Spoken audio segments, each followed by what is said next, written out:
শুভেন্দু অধিকারীকে বলতে চাই, এই বাংলাদেশ তোমার রামরাজত্ব নয়। এই বাংলাদেশ শাহজালালের বাংলাদেশ। যারা আজকে সীমান্তের অপর প্রান্ত থেকে ঘোষণা দেয় 24-এর বিপ্লবের মাধ্যমে বিতাড়িত খুনি শেখ হাসিনাকে এখনো পর্যন্ত তারা প্রধানমন্ত্রী বলে বিশ্বাস করে, তারা সেই প্রধানমন্ত্রী কুখ্যাত খুনি বিতাড়িত শেখ হাসিনাকে আবার বাংলাদেশে ফেরত পাঠাবার দিবাস্বপ্ন দেখছে। শুভেন্দু অধিকারীকে বলতে চাই, এই বাংলাদেশ তোমার রামরাজত্ব নয়। এই বাংলাদেশ শাহজালালের বাংলাদেশ। এদেশের প্রতি ইঞ্চি মাটি আমার জায়নামাজের মাটি।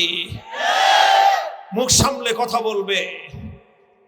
কলকাতায় আমার মুসলিম ভাই বোনদের নিরাপত্তা প্রতিষ্ঠিত করো।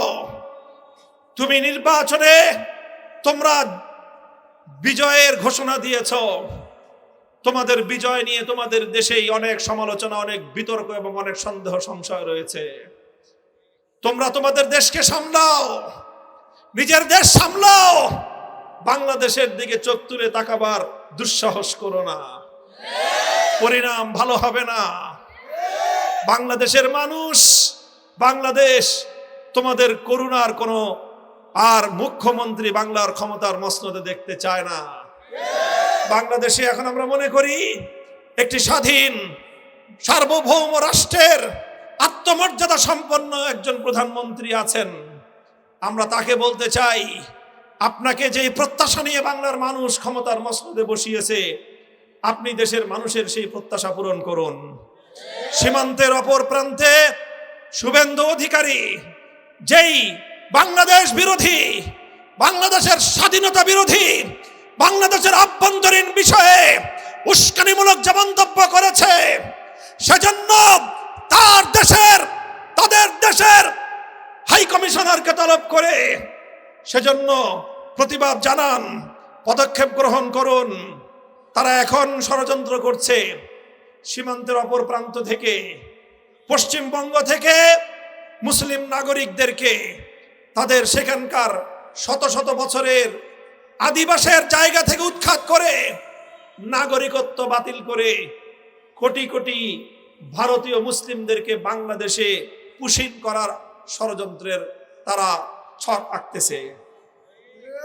আমি সর্বশেষ আহ্বান জানাবো বাংলাদেশ সরকারের প্রতি, গোটা পশ্চিমবঙ্গ এবং আসাম সহ এই অঞ্চলের বাংলাদেশের সীমান্তবর্তী এলাকাগুলোতে পাহারাদারি জোরদার করুন। বিজিবির সদস্যদেরকে আরো সচৌকান্না রাখুন।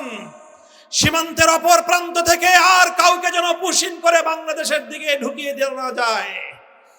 ভারতের মুসলমানরা ভারতের নাগরিক, সম্মান নিয়ে, অধিকার নিয়ে, মর্যাদা নিয়ে তারা ভারতে বসবাস করবে।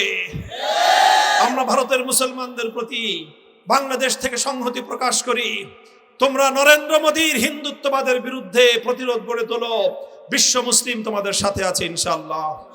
সংগ্রামী সাথী ও বন্ধুগণ, আগামীর সংগ্রামের আহ্বান জানিয়ে দেশ, জাতি, উম্মার পক্ষে বলিষ্ঠ ভূমিকা রাখার দৃপ্ত শপথ ব্যক্ত করে এই ফ্যাসিবাদ থেকে বাংলাদেশকে মুক্ত করার জন্য তারা যেই ত্যাগ এবং কোরবানি স্বীকার করেছে, তারা জীবন দিয়েছে, রক্ত দিয়েছে।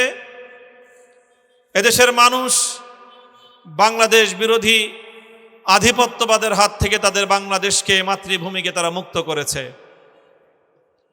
এদেশের মানুষের স্বপ্ন ছিল এই ফ্যাসিবাদের বিদায়ের পর, আধিপত্যবাদী ভিনদেশী দালাল শক্তির বিদায়ের পর বাংলাদেশের মানুষ শান্তিতে থাকবে, বাংলাদেশের মানুষ তাদের ন্যায্য অধিকার ফিরে পাবে।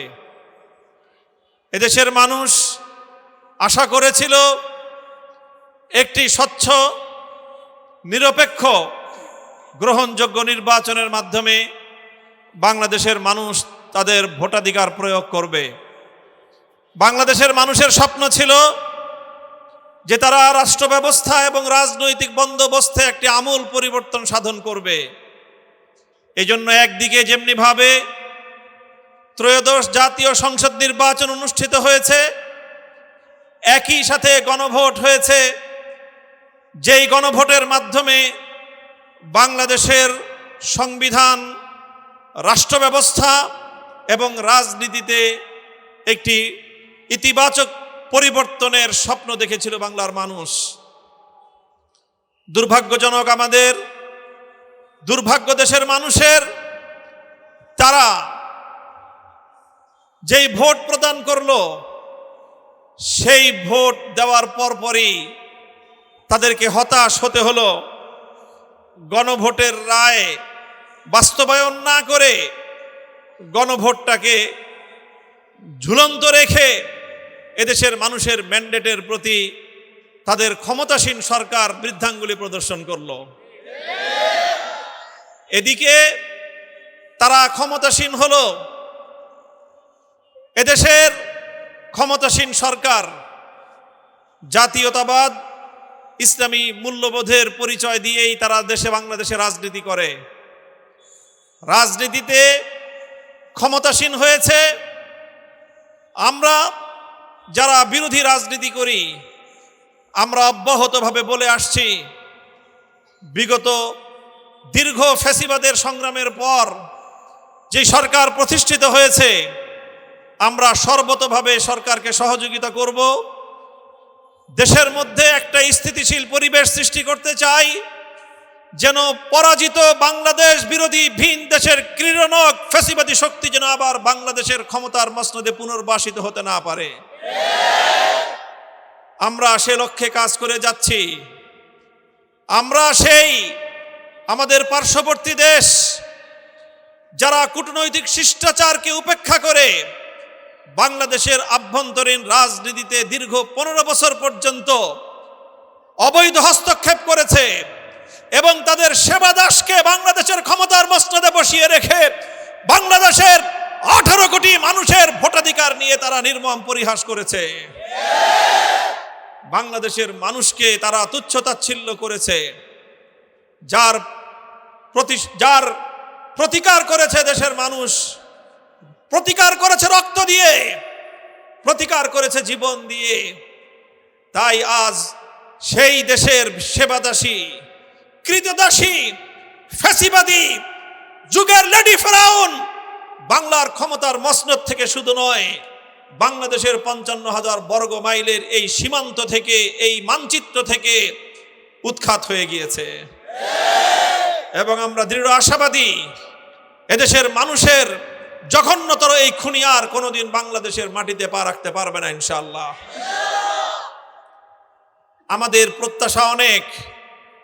আমরা চাই এই দেশের মানুষ সাংবিধানিকভাবে, সার্বিকভাবে দেশের জনগণকে দেশের মালিক সাব্যস্ত করা হয়েছে। দেশের জনগণ হলো দেশের মালিক। প্রজাতন্ত্রের কর্মকর্তা কর্মচারীরা জনগণের সেবক, নির্বাচিত প্রতিনিধিরা তারা জনগণের সেবক। দুর্ভাগ্যজনকভাবে বিগত ফ্যাসিবাদী আমল থেকে সারা বাংলাদেশের অন্যান্য অঞ্চলে কিছুটা উন্নতি সাধন হলেও আমরা মোহাম্মদপুর এবং ঢাকা 13 অঞ্চলের মোহাম্মদপুর আদাবরের মানুষ, আমাদের যেন ভাগ্যের কোনো পরিবর্তন নাই।